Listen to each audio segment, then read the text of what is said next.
जो भी इस वीडियो को देख रहे हैं उनको मेरा सादर नमस्कार। और मेरा नाम प्रिंसी यादव है। मैं Sai college of education BLED द्वितीय वर्ष की छात्रा हूँ और मेरी अभिव्यक्ति का विषय है राष्ट्र निर्माण में युवाओं की भूमिका। युवा ही समाज का निर्माण करते हैं, युवा ही समाज का उद्धार करते हैं और अंधकार में चला जाता है वह राष्ट्र जिस देश के युवा का विवेक काम करना बंद कर देता है। आप सभी को मेरा सादर नमस्कार। और मेरी अभिव्यक्ति का विषय तो आप जान ही गए कि राष्ट्र निर्माण में युवाओं की भूमिका है। तो हम बात करना चाहेंगे युवाओं के संदर्भ में कि आखिर युवा क्या है। युवा होना इस बात पर निर्भर नहीं करता है कि आप छोटे हैं या बड़े हैं। युवा होना तो इस बात पर निर्भर करता है कि आपके अंदर उमंग, जोश, उत्साह और कुछ कर गुजरने का जुनून कितना है। और युवा ही हमारे देश की शक्ति हैं। अगर युवा ना होगी तो ये देश नहीं चल सकता, क्योंकि जिस तरह से एक भवन का निर्माण नींव से होता है, उसी तरह युवा ही देश की नींव है, जो मतलब जिसके बिना ये राष्ट्र नहीं चल सकता। और हमारे जो भारत आज़ाद होना जो था वो भी इन युवाओं की वजह से संभव हुआ है। जैसे भगत सिंह, राजगुरु, सुखदेव, इन्होंने ही मतलब अपनी भूमिकाएं दर्ज की हैं। इस वजह से हमारा देश आज़ाद हो पाया और इस आज़ादी की शिखर तक पहुंच सका। लेकिन आजकल के युवकों को देखें तो हालात ही बदल गए हैं। जिन युवकों को अपनी पीठ पर लाद कर अतीत की उपलब्धियों, वो युवा जिसे वर्तमान को तोड़ देनी थी हर कुंठा, और युवा जिसके कंधों में थी जिम्मेदारियां राष्ट्र निर्माण की और समाज को जोड़ के रखने की, जी हाँ, वही युवा आज अपनी 4x4 की छोटी सी स्क्रीन पर कोमल कोमल हाथों के घर्षण मात्र से ऑनलाइन भावनाओं की पूंजी बेच रहा है। हमारा राष्ट्र निर्माण तब तक संभव नहीं है जब तक यहाँ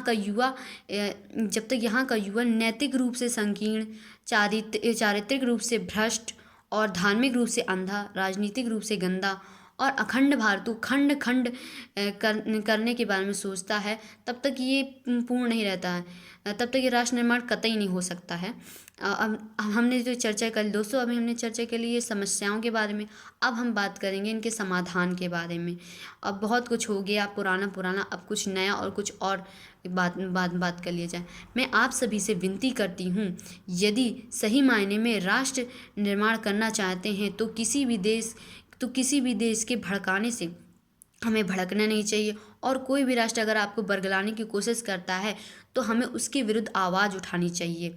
चाहे जो भी धर्म हो आपका, चाहे जो भी जाति हो, नहीं जी रहे देश हित में तो निश्चित अपराधी हो।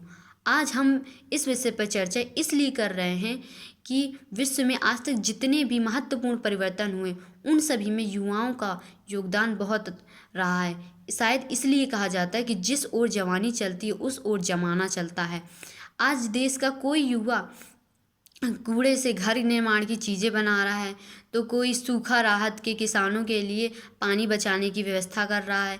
ऐसे लाखों युवा राष्ट्र निर्माण में जुड़ रहे हैं। ऐसे लाखों युवा राष्ट्र निर्माण के लिए दिन रात एक कर रहे हैं। देश का परचम लहराने में भी युवा पहले आगे रह रहे हैं। जैसे खेल जगत में साक्षी मलिक, गीता फागोट, बबीता फागोट और जो महिमा दास जी हैं, जो 400 किलोमीटर की दौड़ में स्वर्ण पदक जीतकर उन्होंने भारत की पहली महिला युवा के रूप में अपना नाम दर्ज कराया।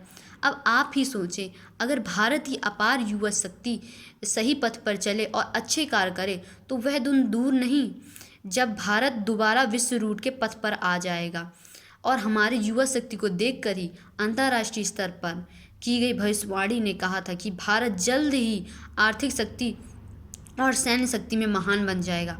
अंत में मैं अपने शब्दों को विराम करते हुए भावी पीढ़ी से बस इतना ही कहना चाहूँगी कि कह दो इस आसमां से तेरी ज़मीं कितनी है, कह दो इस आसमां से तेरी ज़मीं कितनी है, तुझे नाप कर ही बता देंगे। जब भी उठेंगे जमकर उठेंगे और दुनिया के सारे झंडों में अपने झंडे से हिला देंगे।